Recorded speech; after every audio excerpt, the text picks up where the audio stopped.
Kailangan nating maging maingat. Hindi natin maaaring pangunahan ang kilos ng mga kalaban. Loloy, kung nagawa nilang atakin si Mang Julio ng walang dahilan, paniguradong nasa listahan din nila tayo. Kaya ingatan mo si Cassandra. Huwag mong hayaang malagay sa panganib ang buhay niya. Wika ni Don Rafael. Kung may isang bagay man po akong kayang ipangako sa inyo, Papang, yun po ay ang kaligtasan ni Cassandra. Wala po kayong dapat alalahanin. Hanggat nasa tabi niya ako, walang mangyayaring masama sa kanya. Tugon ng binata. Simula ng araw na yun, hindi mawaglit sa mata ng binata si Cassandra. Kahit nasa paaralan, hindi niya ito inaalisan ng tingin. Lumipat pa ng upuan ng binata para masigurado ang kaligtasan ng dalaga. Napapansin ko sa'yo, parang bigla ka na lang nagbago, Loloy. Dati, ayaw mong dumikit sa akin. Pero ngayon, ayaw mo namang humiwalay. Ano bang nangyayari sa'yo? Tanong ni Cassandra. Wala naman. Gusto ko lang masigurong ligtas ka. Alam mo naman kung anong nangyari kay Mang Julio, di ba? Siguradong susunod nilang atakihin ng tatay mo. At tiyak na madadamay ka sa oras na mangyari yun. Nag-iingat lang ako dahil pinagbilin ka sa akin ni Papang Rafael. Hindi na umimik ang dalaga dahil ang katotohanan gusto niya din ang ginagawa ng binata. Lumipas ang mga araw. Wala namang nangyaring kakaiba. Maliban na lang sa mga kabataang nasusuya kay Loloy dahil sa pagiging malapit nito kay Cassandra. Hindi may tatangging may angking kagandahan ng dalaga. Marami ang humahanga dito. Kaya naman nagiging sentro ito ng atensyon kahit sa labas ng paaralan. Minsan isang hapon, habang naglalakad ang dalawa pauwi ng tahanan, hinarang ang mga ito ng ilang kabataang lalaki. Naku po, eto na naman si Delio. Kailan ba ako titigilan ng isang to? Wika ni Cassandra. Halatang dismayado ito sa nakikita. Di ba ito yung nagpadala sa'yo ng sulat? Mukhang malakas ang tama ng isang to ah. Wika ni Loloy. Oo nga, siya yun. Tigil-tigilan mo ko sa pangaasar mo, Loloy ha. Kung hindi ikaw ang sasamain sa akin. Tumawa ng malakas si Loloy. Siniko naman ito ng dalaga para awatin. Aray ko naman. Wala naman akong sinasabing masama ah. Biglang napahinto sa paglalakad ang dalawa dahil nakaharang sa dadaanan ang mga kalalakian. Magandang hapon, Cassandra. Mabuti naman at dito ka dumaan. Gustong-gusto na kitang makausap ng personal eh. Kaso ang problema, kasama mo na naman tong asungot na to. Ikaw, bakit ka ba buntot ng buntot kay Cassandra? Tanong ng binata na nagngangalang Delio. Aba, sira ulo pala to eh. Hindi niya ba alam, Cassandra, ang connection ko sa'yo? Tugon ni Loloy. Sabay akbay kay Cassandra para lalong asarin si Delio. Isa sa mga ugali ni Loloy ang pagiging mapang-asar. Pasensya na, Delio ha, pero wala akong panahon para makipag-usap sa iyo eh. At isa pa, maggagabi na oh. Hinahanap na ako sa bahay eh. Kung itatanong mo naman kung kaano-ano ko tong pangit na to, siya yung nakatakda na ikasal sa akin eh. Kaya kung ako sa'yo, lubayan mo na ako. Tugon ni Cassandra. Sinakyan nito ang ginagawang biro ni Loloy para sana tigilan na sila ni Delio. Kaso nga lang kabaliktaran ang nangyari. Etong ponggok na to, ikakasal sa'yo? Sumubok ka ng ibang biro, Cassandra. Dahil hindi ako maniniwala sa ganyan. Bakit mo naman papatulan ng isang to? Tignan mo nga ang pinagkaiba namin. Diyamak naman na mas magandang lalaki ako dyan. Ang pangit ng mukha yan, oh. Wika ni Delio. Oo nga, tama ka naman. Pangit nga yan. Pero sa palagay ko, mas may utak naman itong punggok na to kung ikukumpara sa'yo.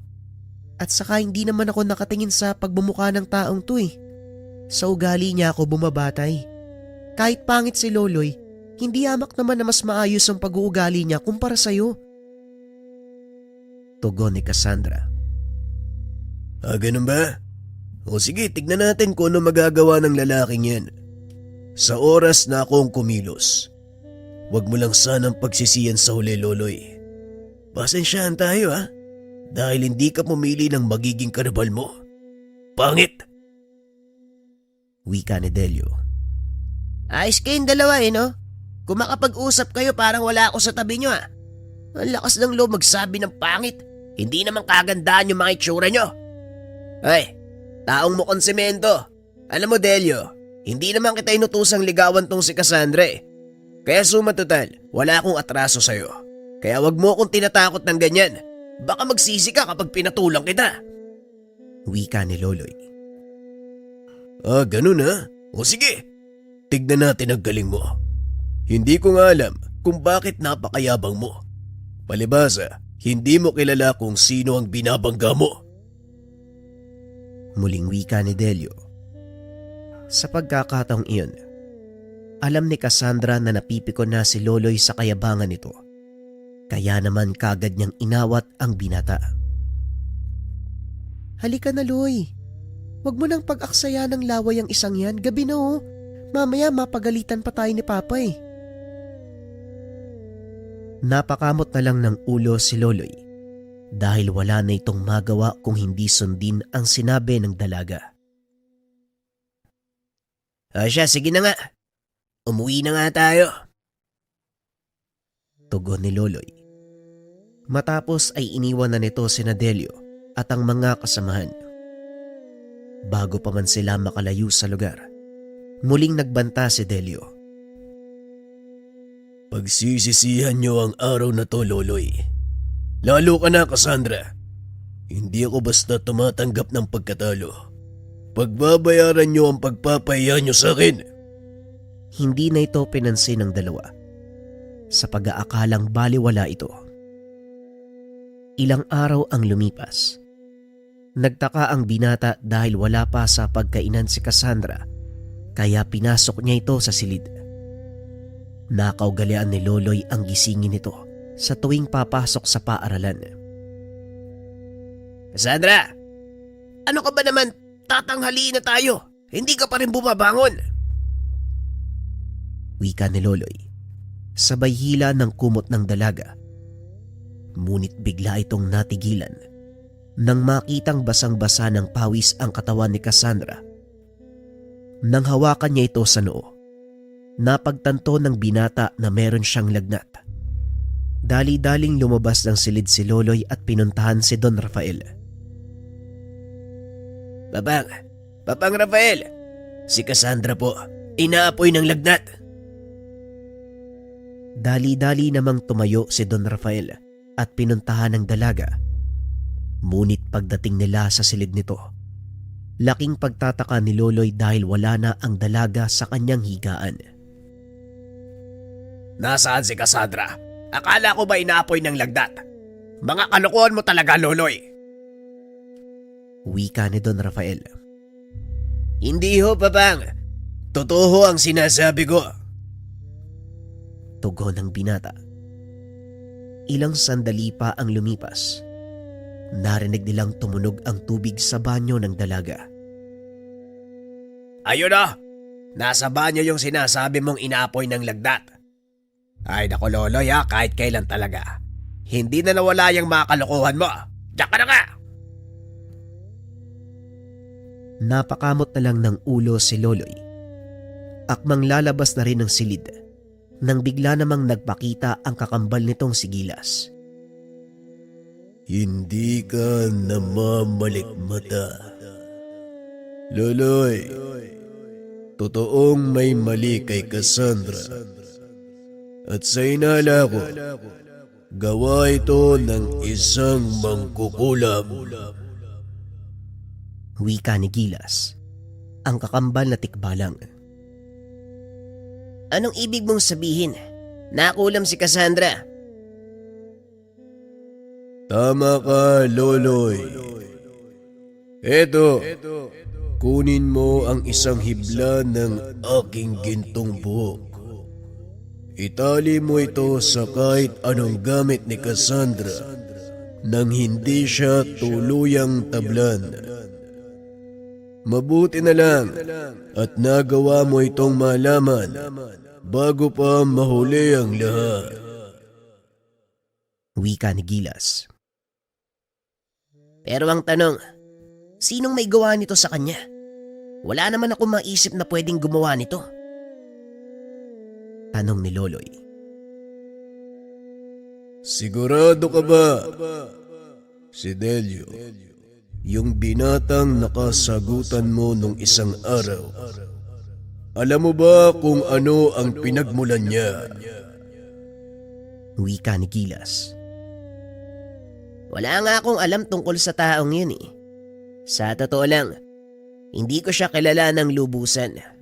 Ang alam ko lang, siya yung nagpapadala ng mga walang kwentang sulat kay Cassandra.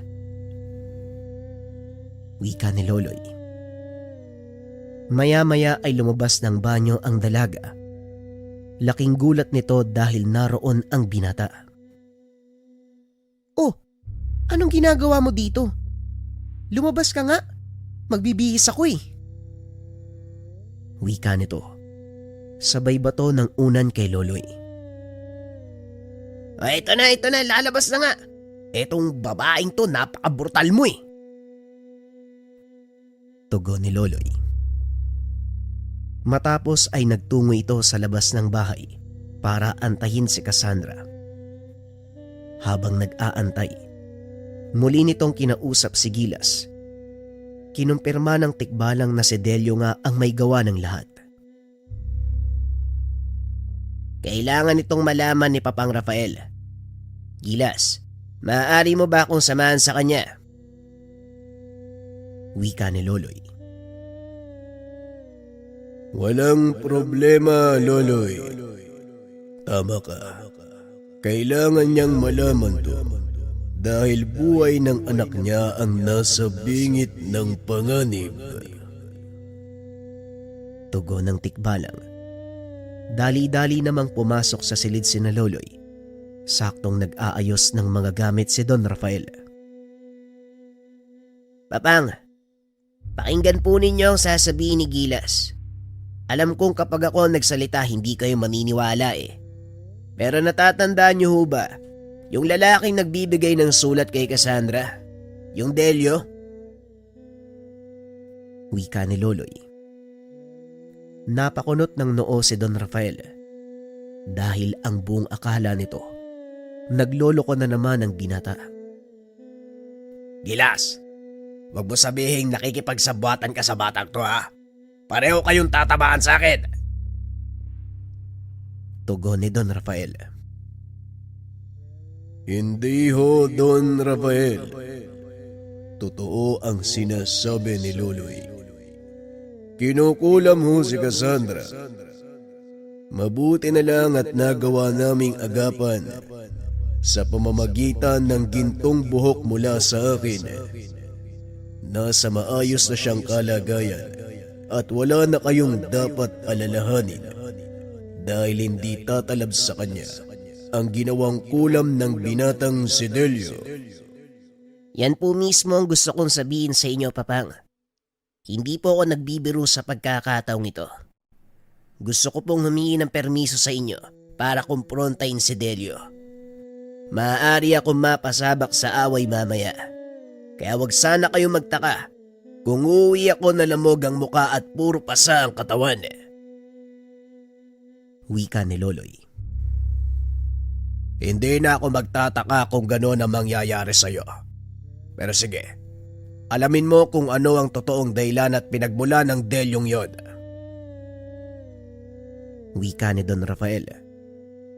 Matapos makipag-usap, dali-dali siyang lumabas ng silid ng Don Hinabol si Cassandra dahil iniwanan siya nito.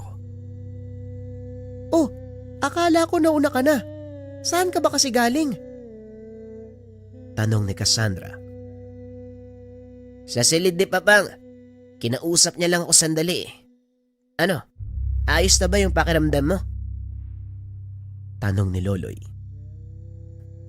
Maayos naman yung pakiramdam ko ah. Bakit? May nangyari ba sa akin?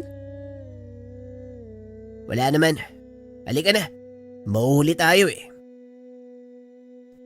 Minabuti nitong mag-ipaalam ang natuklasan para hindi na mag-alala ang dalaga dahil alam nitong pipigilan siya ni Cassandra kung sakaling malaman nito ang kanyang balak gawin. Pagdating sa silid-aralan, muli nitong kinausap ang dalaga. Mamaya pala, Cassandra. Mauna kang umuwi ah. Susunduin ka ni Papang. May gagawin lang ako. Huwag ka mag-alala. Susunod din ako kaagad. Wika ni Loloy. Bahala ka sa buhay mo. Bakit kailangan mong magpaalam sa akin? Sumakay ka na lang. Nakatingin si Delio. Napatango na lang si Cassandra nang makitang nakatitig nga sa kanila si Delio. Matapos ang klase, dali-daling lumabas ng silid ang dalawa. Nag-aantay sa labas ng paaralan ang sasakyan ni Don Rafael. Ngunit tauhan nito ang nagmamaneho. Siniguro ng binatang nakasakay na ito bago tumuloy sa kanyang balak. Naglakad papunta sa kabilang direksyon si Loloy. Hindi nga ito nagkamali dahil sinundan siya ng grupo ni Delio. Nang masiguradong wala ng tao sa paligid, saka palang huminto sa paglalakad ang binata, hinarap ang pangkat na nakasunod sa kanya. Ano na, Delio? Talaga bang hindi niyo ako titigilan? Pati si Cassandra, dinamay niyo pa. Wika ni Loloy. Dinamay? Siya nga ang pinag-ugatan ng lahat ng to eh. Pero ang ipinagtataka ko, bakit parang walang nangyari? Tugon ni Delio. Inantay lang ni Loloy na sa bibig niya mismo lumabas ang lahat. Bakit? Anong ginawa niyo kay Cassandra? Pasensya na, Loloy. Pero mukhang wala nang atrasan yung ginawa mo sa akin. Ngayon tignan natin kung may magagawa pa yung kayabangan mo. Wika ni Delio. Laking gulat ni Loloy. Nang magsilabasan mula sa gilid ng daan ang ilang kalalakian, may dalang mga itak. Nakatakip ang mga muka. Hindi mo talaga ako kayang harapin ng mag-isa. Bakit kailangan mo pang magsama ng alipores mo? Tignan mo, mag-isa nga lang ako dito eh. Tanong ni Loloy. Hindi naman sa ganun. Kaso ayaw din na mga kasama ko na mag-isa ako magsasaya sa labang ito. Matagal na panahon na din na hindi sila nakakatikim ng dugo ng tao. Tugon ni Delio. Dito na napagtanto ni Loloy. Totoo ang sinasabi ng kanyang kambal. Hindi nga talaga nagkamali ang kakambal ko. Kung ganun, wala nang ibang paraan para matapos to. Kailangan lang kitang harapin, hindi ba? O sige, kung yan ang gusto mo, walang problema. Wika ni Loloy. Sabay lapag ng mga dalang gamit sa gilid. Hindi ka ba nakikinig sa akin, Loloy? Mga aswang ang kasama ko at hindi sila magdadalawang isip na katayin ka. Hindi ka ba natatakot? Tanong ni Delio. Natatakot? Saan? Sa mga aswang? Alam mo, Delio, huwag kang magtago sa likod ng mga kasamahan mo. Bakit hindi mo ko labanan ng mano-mano? Ganon din naman eh. Kung talagang malakas ka, matatalo mo ko. Pero kung wala ka namang binatbat, di huwag ka nang magsayang ng panahon. Wika ni Loloy. Ba't talagang hinahamon mo ko, no? Ano bang pinagmamalaki mo? At ang lakas ng loob mong magsalita ng ganyan? Tanong ni Delio. Siguro, malalaman mo na lang yan kapag tinanggap mo na ang hamon ko. Wika ni Loloy. Lalong nanggigil si Delio. Kaya naman nagbigay ito ng hudyat sa kanyang mga kasamahan na sumugod. Nang malapit na ang mga ito sa binata, biglang lumitaw si Gilas sa harapan ni Loloy. Meron siyang bitbit na palakol na may 2 talim. Nang tignan ni Delio si Loloy, napansin nito na tila lumalaki ang katawan ng binata. Nagkakaroon ng mga markang kagaya ng nasa katawan ng tikbalang. Humaba din ang buhok nito. May ilang kulay gintong hibla sa kanyang batok. Iwinasiwas ni Gilas ang hawak niyang palakol. Nagsipag-atrasan ang mga kalaban, lalo na nang makita nilang naputol ang mga punong tinamaan ng dala nitong hangin. Sinasabi ko na nga ba, merong kakaiba sa'yo. Kaya pala lakas ng lobong magamon. Sinasabi ko rin sa'yo, Delio, wala akong panahon para patulan ng kagaya mo. Hindi ako magsasayang ng lakas para lang mapatunayan na mas magaling ako kung ikukumpara sa'yo. Dahil simula pa lang, alam kong talo ka na. Pangaasar ni Loloy, bagay na lalong nagpainit ng ulo nito. Dahilan para patulan ang hamon ni Loloy. Talagang nakakainis kang kutong lupa ka. Sinusubukan mo ko, no? O sige, tinatanggap ko ang hamon mo. Wika ni Delio. Oo na. Kanina pa ako nag-aantay ng sagot mo eh. Bilisan mo! Tugon ni Loloy. Matapos ay bigla itong sinugod ng kalaban. Pinagmasdan ni Loloy ang itsura ni Delio. Napagtanto, hindi lang basta mangkukulam ang binata. Bakit, Loloy? Nagulat ka ba sa mga nakikita mo ngayon? Oo, mangkukulam at isa rin akong uri ng aswang. Hindi na ako magtataka. Ngayon mas malaki ang dahilan ko para labanan ka. Tugon ni Loloy. Sabay suntok sa mukha ni Delio. Bahagya itong napatras. Ramdam nito ang lakas ng atake ni Loloy. Hindi matanggap ni Delio na mas malakas ng di hamak sa kanya ang binata. Hindi ko alam kung saan nanggagaling ang taglay mong lakas. Pero wala akong pakialam. Magiging kahiyan ako sa aking ama kung sakaling matalo ako sa labang ito. Wika ni Delio. Muli itong sumugod at nagpakawala ng malakas na atake. Mabilis itong kumilos. Ngunit dahil sa taglay na kakayahan ni Loloy, nagagawa niyang sabayan si Delio. Nagpalitan ng malalakas sa suntok ang dalawa na halos yumanig sa paligid. Samantalang si Gilas naman, patuloy ding nakikipagsagupaan sa mga kasamahang aswang ni Delio. Ano, Delio? Kaya pa? Wala namang masama kung ititigil na natin to eh. Walang mawawala kung aaminin mo ang pagkatalo mo. Wika ni Loloy. Hinding-hindi mangyayari ang sinasabi mo. Kailanman, hindi ako magpapatalo sa'yo. Ganon? O sige, ikaw ang bahala. Basta ako, binigyan na kita ng pagkakataon. Huwag mo lang akong sisisihin sa mga susunod na mangyayari sa'yo. Muling wika ni Loloy. Nagulat si Delio dahil biglang hinila ng binata ang kanyang kamay. Inihagis ito papunta sa punong nasa gilid ng daan. Maging ang mga kasama ni Delio nagulat nang marinig ang malakas na kaluskos. Napahinto ang mga ito sa pakikipaglaban, lalo na nang makita nila ang kalunos-lunos na sinapit ng kanilang kasama. Hinto na natin to, Delio. Wala kang mapapala sa ginagawa mo. Kung hindi sakit lang ng katawan eh. Manalo ka man o matalo sa labang to, hindi ka din naman papansinin ni Cassandra. Kaya bale wala ang pinaglalaban mo. Wika ni Loloy. Hindi totoo yan. Sa oras na mawala ka sa landas ko, makikita na ako ni Cassandra.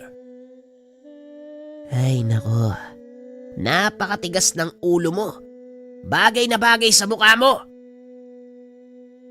Wika ni Loloy. Marahang tumayo si Delio at muling sumugod.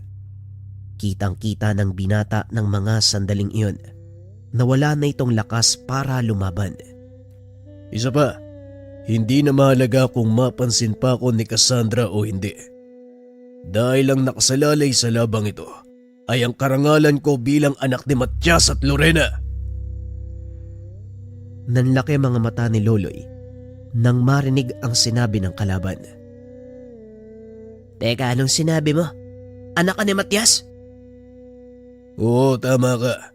At sa oras na malaman ng aking ama ang tungkol sa'yo, hindi siya magdadalawang isip na tugisin ka. Ikaw ang nagdala sa sarili mo sa kapamakan dahil hindi titigil ang tatay ko hanggat hindi kanya napapatay. Lahat kayo na humahad lang na masakatuparan ng kanyang pangarap, mamamatay kayo para kilalanin siya bilang pinakamalakas na mangkukulam. Kaya nga niya pinangasawa ang nanay ko dahil sa pangarap na yan. At eto naman ako, inilabas sa mundo para maisakatuparan ang bagay na yun. Wika ni Delio. Kung ganon, ikaw ang pumatay kay Tandang Julio. Tama ka, Loloy. Ako nga. Pinagmasdan ko ang kawawang matanda habang nilalapa siya ng mga kasamaan kong aswang. Dinig na dinig ko ang matamis niyang pagmamakaawa habang unti-unting winawasak ng mga kalahi ko ang kanyang katawan. Kitang-kita ko rin ang kasiyahan sa mukha ng mga kasama ko habang kinakain nila ang lamang loob ng matanda at kanyang mga alalay. Tugon ni Delio. Dito na tuluyang nag-init ang ulo ni Loloy.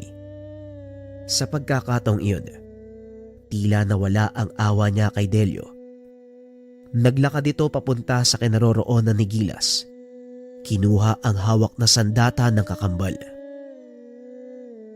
Ano sa tingin mo ang gagawin mo, Loloy? Hindi mo pa kayang hawakan ng kapangyarihan ng palakol na yan. Tanging kaming mga tikbalang lang ang maaaring. Hindi na naituloy ni Gilas ang sasabihin dahil tinuluyan na ng binata si Delio. Nanlaki mga mata nito, maging ang mga kasamahan ng binatang kalaban ay napasigaw nang makita kung paanong naghiwalay ang ulo at katawan nito. Mga kasama, umatras kayo. Wala tayong lapat sa isang to. Kailangan malaman ni Among Matias ang nangyari sa kanya. Nang marinig ito ni Loloy, iwinasiwas ng binata ang hawak na palakol papunta sa mga kasamahan ni Delio. Nagkandalasog-lasog ang katawan ng mga ito nang matamaan ng enerhiyang nagmumula sa palakol. Tanging iisa lang sa kanila ang nakaligtas. Hindi na nito nagawa pang pigilan nila Loloy. Wala na tayong magagawa. Halika na, Loloy. Kailangan na nating umuwi at ipaalam kay Don Rafael ang nangyari. Tama ka, Gilas. Nako, siguradong magagalit sa akin si Papang Rafael. Ako pa mismo ang pumuhag sa bahay ng mga pukyutan. Tugon ni Loloy. Nagmamadaling umuwi ang dalawa. Nang makarating sa tahanan, tuloy-tuloy itong pumasok sa loob ng silid ni Don Rafael. O Loloy, ano nangyari sa'yo? Kumusta pala ang lakad mo? Tanong ni Don Rafael. Yan nga ho ang gusto kong ibalita sa inyo. Pang, si Delio ay anak ni Matias. Sa kasamaang palad napatay ko po siya. Aswang ang taong yun at siya din ang may gawa ng paungulam kay Cassandra. Nanlaki mga mata ni Don Rafael nang marinig ang lahat ng sinabi ni Loloy. Hindi nito inakalang nasa paligid lang pala ang hinahanap. Wala na tayong magagawa. Napuwag mo na ang bahay ng pukyutan. Kaya maganda tayo sa susunod nilang gagawin. Kailangan nating pumunta ng sagingan para makaiwas sa mas malaking pinsala. Paniguradong dito sila susunod na sasalakay. Sana lang, hindi pa nila alam ang tungkol sa sagingan. Wika ni Don Rafael. Malabong malaman nila ang tungkol sa sagingan, Papang. Walang alam si Delio tungkol sa pagkatao ko, kaya paniguradong mangangapa sila sa dilim. Wika ni Loloy. Sana lang hindi nila malaman ang tungkol sa mga magulang mo dahil siguradong sila ang mapapahabak. Wika ni Don Rafael. Dali-dali nitong kinuha ang susi ng sasakyan. Samantalang si Loloy naman, pinuntahan sa silid si Cassandra upang ipaalam ang binabalak ng ama. Maggagabi na. Bakit tayo pupunta ng sagingan? Tanong ni Cassandra. Mamaya ko na ipapaliwanag. Mag-ayos ka na ng mga gamit mo. Aalis na tayo. Nasa baba na si Papang. Tugon ni Loloy. Habang nasa sasakyan, hindi tumigil sa kakatanungang dalaga. Pinaliwanag naman sa kanya ni Loloy ang lahat ng kaganapan. Nagawa kong talunin si Delio. Sa kasamaang palad, anak pala ni Matias ang kumag na yun.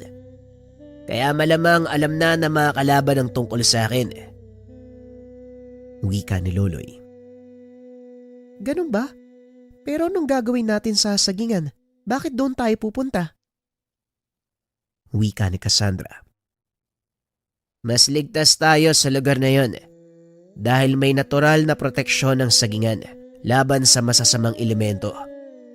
Kung natatandaan mo, doon nagpunta ang mga kapre dahil alam nilang ligtas sila laban sa masasamang tangka.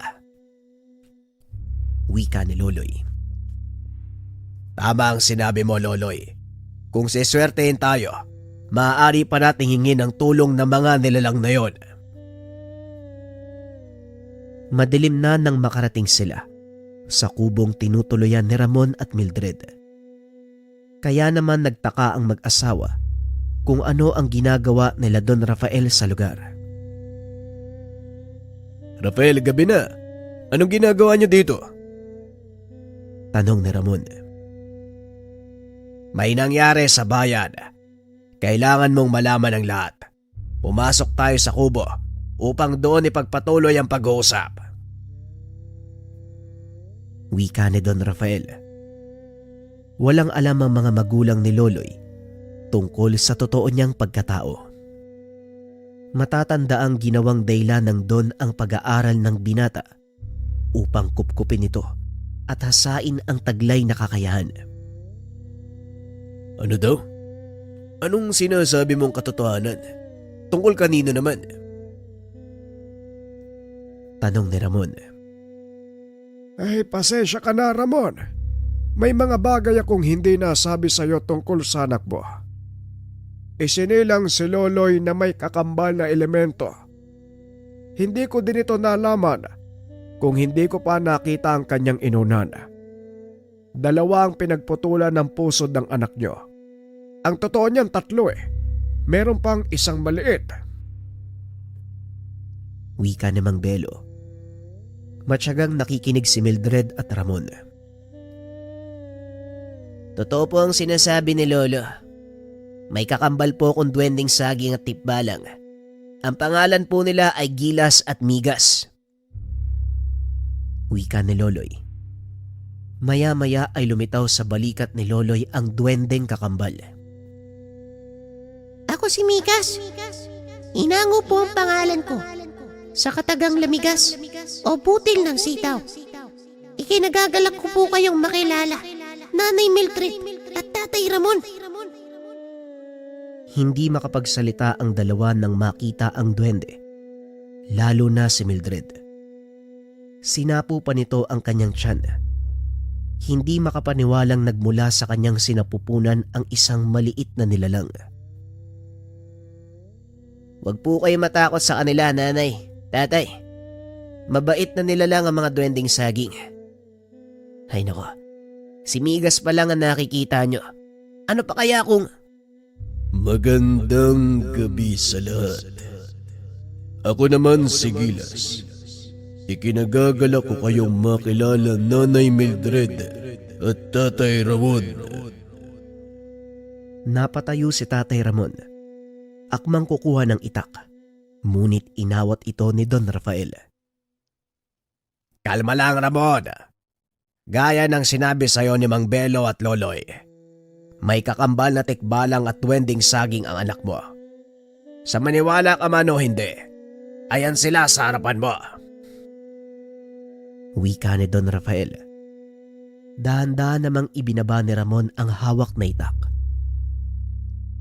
Pero paano nangyari yun? Hindi ko maintindihan kung saan ang galing ang dalawang yan. Wika ni Nanay Mildred. Hayaan mong ipaliwanag ko sa inyo ang lahat. Nangyayari ang ganitong kaganapan sa tuwing sabay na isinisilang ang isang sanggol na tao at sanggol na duwending saging, pati na rin ng sanggol na tikbalang sa parehong oras, lugar at pagkakataon. Kung natatandaan nyo, isinilang si Loloy sa gitna ng sagingan. Nagkataong teritoryo ito ng mga duwending saging at ang malaking puno ng mangga, malapit mismo sa lugar ng kapanganakan ni Loloy, tahanan naman ng pamilya ng tikbalang. Pagpapaliwanag ni Don Rafael. Dagdag pa nito, hindi gaya sa mga tao, isinisilang ang mga elementong kasabay ng mga tao dahil meron silang mahalagang misyon na kailangang gampanan. Pasensya na kayo kung tinago ko ang katotohanan. Natatakot akong mag-isip kayo ng masama at sabihin niyong nawawala na ako sa tamang pag-iisip. Wika ni Mang Belo. Siguro kung hindi ito pinaliwanag ni Rafael, malamang tayo yun talagang iisipin ko sa inyo. Sino ba naman mag-aakalang may kakambal na engkanto ang anak ko? Wika ni Ramon. Ngayong alam nyo na ang tungkol kay Loloy, maaari ko nang talakayin ang dahilan ng pagpunta namin. Napatay ni Loloy ang anak ng isang kilalang aswang at bangkukulab. Ngayon, siguradong hinahanap na siya ng mga kalahi nito. At ang lugar lang na ito ang pinakaligtas sa maaari niyang pagkanlungan. Wika ni Don Rafael. Paano mong napatay ang anak ng isang aswang, Loloy? Ano ba ang totoong nangyayari? Maabang kwento po tayo, pero ang dahilan nun, ang pananakit niya kay Cassandra. Hindi na nagtanong pa si Ramon. Sa halip ay naghanda na lang ito ng makakain para sa tatlo. Habang nasa pagkainan, pinagmamasdan ni Mildred ang dalawang nilalang. Nakatayo lang sa sulok si Gilas habang nakaupo sa balikat nito si Migas. Mga anak ko ba talaga kayo? Pasensya na, hanggang ngayon hindi pa rin ako makapaniwala eh. Wika ni Nanay Mildred. Opo, Nanay Mildred. Bagaman hindi niyo kami nakikita, lumabas kami sa iyong sinapupunan at magkasabay kaming lumaki ni Loloy. Wika ni Migas. Kung alam mo lang ang pagnanais naming makasama ka sa araw-araw, Nanay Mildred, kayo ni Tatay Ramon. Kaso isinasaalang-alang namin ang kalagayan ni Loloy. Hindi maaaring malaman nino man ang kanyang totoong katauhan dahil baka pagkaguluhan siya. May mga kakayahang taglay si Loloy na hindi maaaring malaman ng mga tao. Wika ni Gilas. Kakayahan? Anong kakayahan? Tanong ni Nanay Mildred. Merong katangian namang gamot si Loloy. Isa lang ito sa mga pambihirang nagagawa niya. Kaming dalawa ni Gilas, ay pawang manifestasyon ng higit pang mas malakas na kapangyarihang nagtatago sa katawan ng aming kakambal. Ibig niyong sabihin, mas may ilalakas pa si Loloy? Tanong ni Nanay Mildred. Opo, Nanay Mildred. May ilalakas pa si Loloy. Yun ay sa oras na sumanib kami sa kanya. Tugon ni Migas. Naputol ang pag-uusap ng mga ito nang makarinig sila ng malalaking hakbang ng mga paa sa labas ng bahay. Dali-daling tumayo si Loloy at tinignan ang nangyayari. Nagulat ito nang makita ang dalawang kapreng naglalakad sa gitna ng sagingan.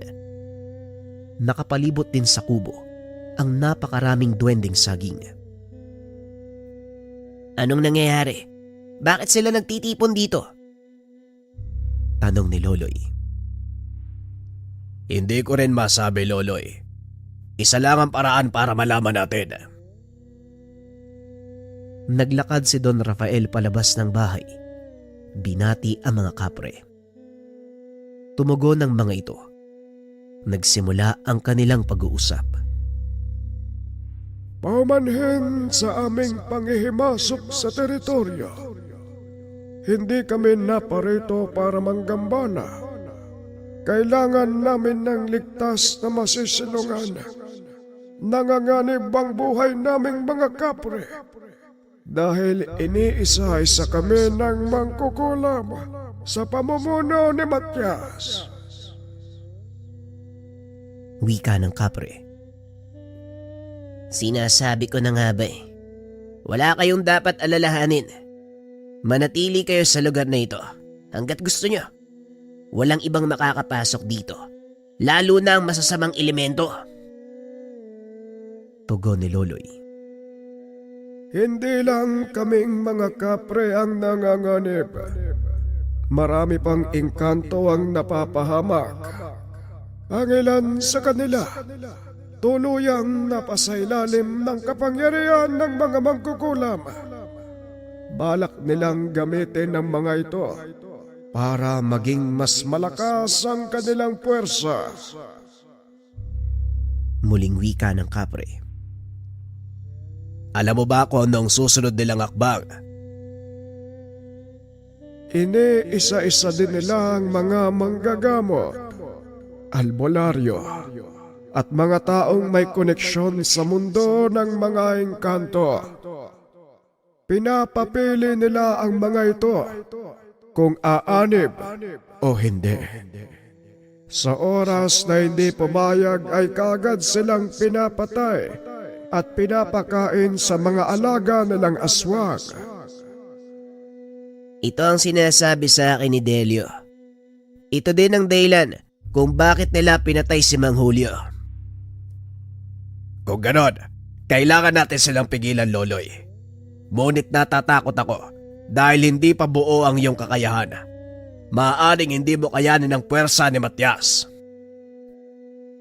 Tugon ni Don Rafael. Lumabas ng tahanan sina Gilas at Migas kasama si Mildred. Diyan ka nagkakamali, Rafael. Ganap na ang kapangyarihan ni Loloy. Hindi pa nga lang niya ito nasusubukan. Wika ni Nanay Mildred. Nagawa niyang gamitin ang aking palakol. Walang ibang maaaring gumamit nito kung hindi ang isang nilalang na may kaparehong lakas na mula sa akin. Wika ni Gilas. Tumalon si Migas mula sa balikat ng tikbalang.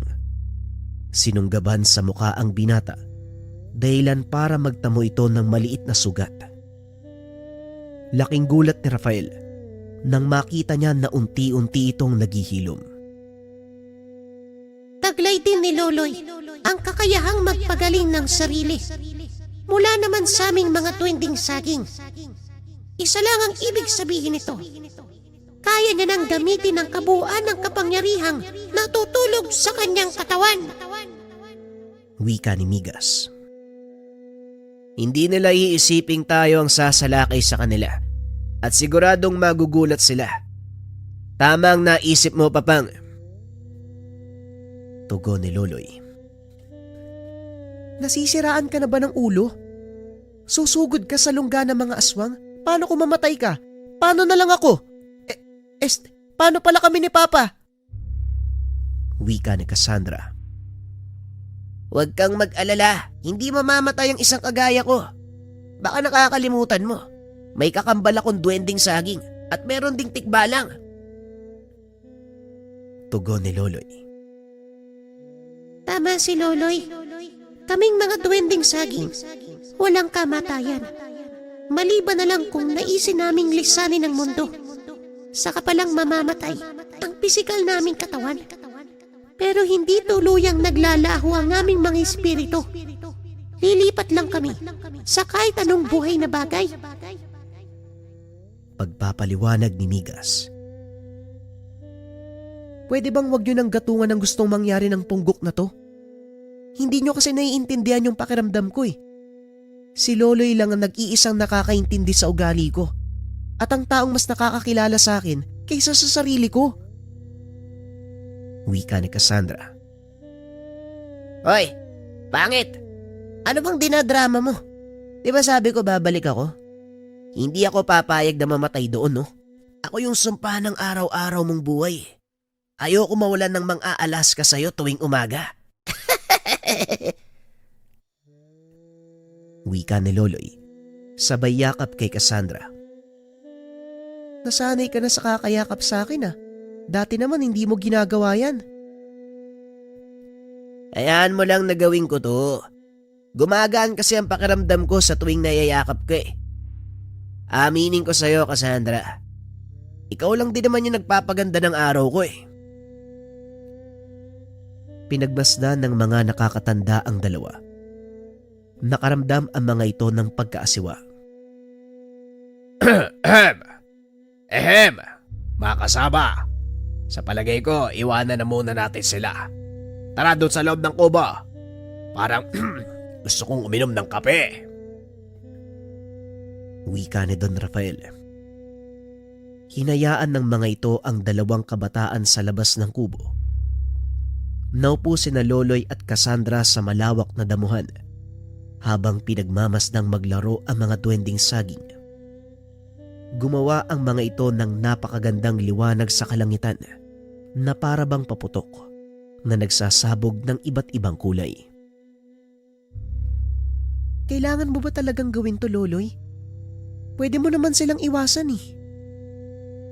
Tanong ni Cassandra. Oo, tama ka. Pwede akong tumakbo at isipin ang sarili ko. Pero alam mo na hindi ako ganung tao, di ba? Kapag pinabayaan ko sila, mas marami ang mapapahamak. Tugon ni Loloy. Magpapakabayani ka para sa mga taong hindi mo man lang kakilala. Sa tingin mo, karapat dapat ba sila sa gagawin mong sakripisyo? Tanong ng dalaga. Dalawa ang kasagutan sa tanong na yan, Cassandra. Maaaring oo at maaari ding hindi. Pero alam mo, kahit gaano pa kasama ang mga tao, nagagawa din nilang magbago. May ilang nananatili sa kanilang masamang gawi. Pero karamihan, tuluyan itong tinatalikuran at sila ang dahilan kung bakit kailangan kong gawin to. At ang pinakamahalaga sa lahat, ikaw, gusto kitang bigyan ng mapayapang mundo eh. Yun lang naman ang pangarap ko, Cassandra. Tugon ni Loloy. Napangiti ang dalaga. Inihiga ang ulo sa balikat ni Loloy. Pwede bang manatili muna tayo ng ganito? Kahit ngayong gabi lang? Oo naman. Kung yan ang gusto mo, walang problema. Tugon ni Loloy. Hindi na malaya ng dalawa na nakatulog na pala sila. Binalot na mga duwending saging ng proteksyon ang kinaroroonan ng mga ito. Nang lumabas si Don Rafael, nakita niyang mahimbing ang tulog ng dalawa. Hayaan muna natin sila sa ganyang kalagayan. Minsan lang magkaroon ng pagkakataon ng mga taong makaranas ng ganap na kapayapaan sa buong buhay nila. Yun ay ang tuluyang pamamaalam. Kung sa bagay, tama ka, Migas. O sige, hayaan muna natin sila. Tugon ni Don Rafael. Kinabukasan maagang nagising ang lahat. Ngunit nang tignan nila sila Loloy sa bakuran, wala na ang binata. Naiwan na lang si Cassandra na nakahiga sa tumpok ng mga dayami. Maging si Gilas at Migas ay wala na din. Naloko na. Kumilos mag-isa si Loloy. Alam niyo ba kung saan siya nagpunta? Tanong ni Don Rafael. Marahil nalaman ng kakambal niyang tikbalang ang kinaroroonan ni Matias. Nagpa siyang kumilos mag-isa si Loloy. Wika ni Mang Belo. Pero hindi pwedeng mag-isa siyang sumugod. Napakaraming kalaban doon sa lugar. Kahit gaano siya kalakas, maaari pa ring makalusot ang ilan sa mga kalaban. Magtiwala ka sa kakayahan ni Loloy. Ikaw mismo ang nagsanay sa kanya, hindi ba? Wika ni Mang Belo. Oo, ako mismo ang naging gabay niya sa pagsasanay. Kaya kilala ko ang kainaan ng batang yon. Sa oras na maawa siya sa kalaban, hindi niya ito tinutuluyan. Pero kapag nasagad naman ang pasensya niya, hindi naman ito mapipigilan. Wika ni Don Rafael. Isa lang ang masasabi ko, Rafael. Matalino si Loloy at alam niya kung paanong nakakalusot sa isang gusot. Ang kailangan mo lang gawin, maniwala sa kanya. Halika na, maganda na rin tayo. Baka kailanganin niya ng tulog. Wika ni Mang Belo. Mabilis namang sumakay si Don Rafael sa kanyang sasakyan. Pumunta sa baryo. Sa tulong ng mga duwending saging, nagawa nitong matunton ang kinaroroonan ni Loloy. Naabutan niya itong naglalakad papasok sa isang baryo at upang hindi mahalata, iniwan nito ang sasakyan. Naglakad upang sundan ang binata. Pinagtitinginan nito ng mga kalalakihang nakaupo sa gilid ng daan. Hinayaan lang ni Don Rafael ang binata dahil wala namang mangyayaring masama. Biglang may tumayong matanda at nilapitan si Loloy. Huminto ang binata upang makipag-usap. Hindi naririnig ng Don ang pinag-uusapan ng mga ito. Kaya naman lumapit siya ng kaunti. Kaso nga lang, bigla namang humarang sa kanyang paningin. 2 taong nagbubuhat ng malaking baka. Nang makalampas ang mga ito ay wala na si Loloy at ang matandang kausap nito. Anong dahilan at bakit mo ako dinala dito? Tanong ni Loloy. Ako ang dapat magtanong sa iyo. Hindi ka taga dito sa baryong ito. Anong kailangan mo? Tugon ng matanda. May hinahanap akong tao. Matutulungan mo ba ako? Depende. Kung sino ang taong hinahanap mo. Sabihin mo kung ano ang kanyang pangalan at doon ako magpapasya. Hinahanap ko si Matias. Kilala mo ba siya? Sino bang hindi makakakilala sa mangkukulam na yon? Kung ganon, alam mo kung saan siya makikita. Maaari mo bang ituro mo sa akin ang kanyang kinaroroonan? Depende kung ano ang pakay mo. Ngayon, maaari ko bang malaman kung ano ang kailangan mo sa kanya? Muling tanong ng matanda. Naparito ako para patayin ang taong yon at ang kanyang mga kalahi. Tugon ni Loloy. Tumawa ng malakas ang matanda sabay lakad palayo. Papatayin mo si Matias. Nagbibiro ka ba? O baka nahihibang? Bueno, kung si Matias ang hinahanap mo, matatagpuan mo siya doon sa burol. Tignan natin kung magtagumpay ka. Ang lakas ng loob mo para sumugod sa pugad na mga aswang. Wika ng matanda. Habang naglalakad palayo sa binata, pinuntahan ni Loloy ang direksyong itinuro nito. Kagad itong nakita ni Don Rafael. Tatawagin na sana niya ang binata nang biglang magpakita ang matanda sa kanyang harapan. Huwag ka nang makialam. Hayaan mo siyang tumuloy. Malakas ang kutob ko na magtatagumpay siya. Magiging balakid ka lang sa pagkilos niya.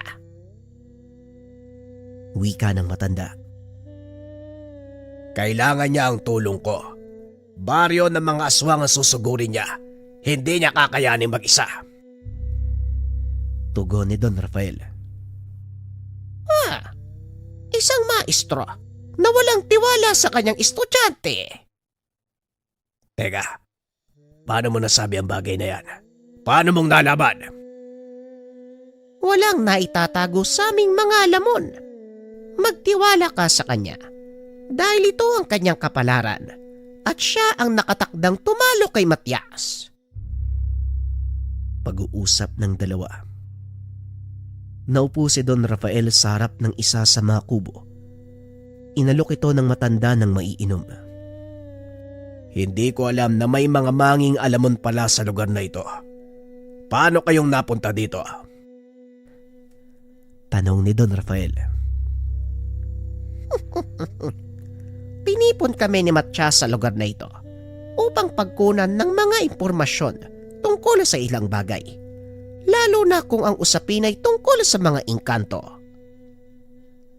Hindi ba kayo natatakot na baka patayin kayo ni Matias? Hindi niya kami papatayin. Hindi niya gugustuhing mawala kami dahil malaki ang pakinabang niya sa mga gaya naming manging alamon. Pag-uusap ng dalawa.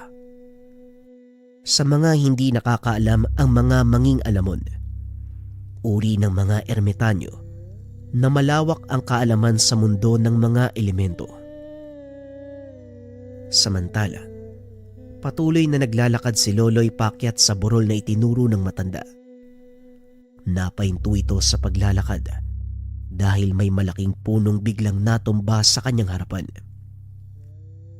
Nakita niya itong dinampot ng isang higanteng nilalang. Nang tumingin ito sa kanya, nanlaki ang mga mata ng binata. Isang muwa ang nakatayo sa kanyang harapan. Umanda ka. Mukhang nakapasok tayo sa teritoryo ng isang muwa. Muwa? Ano yun? Ayan ang muwa. Nakatayo sa harapan mo. Isang higanteng nilalang. Teka, anong kayang gawin ng isang yan? Kailangan pa bang tanungin? Papatayin ka ng muwa sa oras na pumasok ka sa kanyang teritoryo. Huwag kang gagawa ng anumang hakbang habang...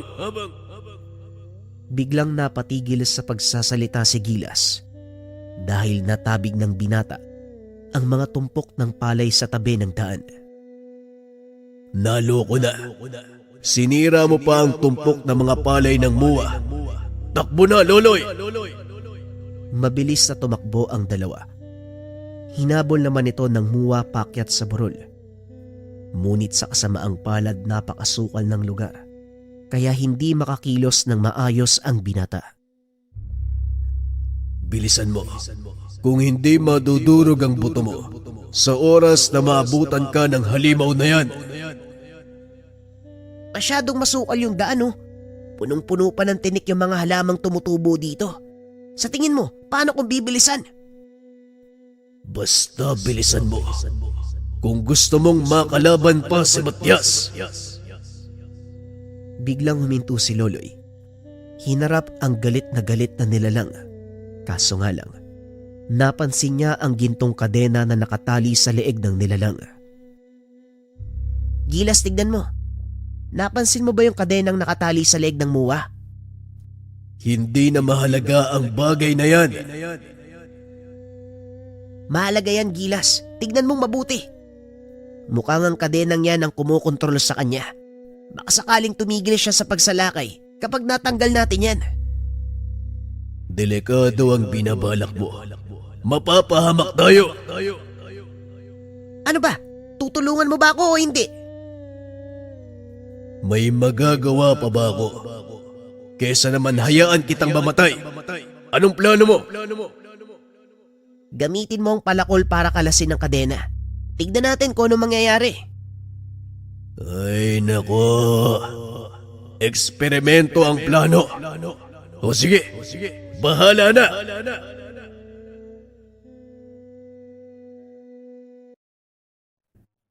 Kailangan nating maging maingat. Hindi natin maaaring pangunahan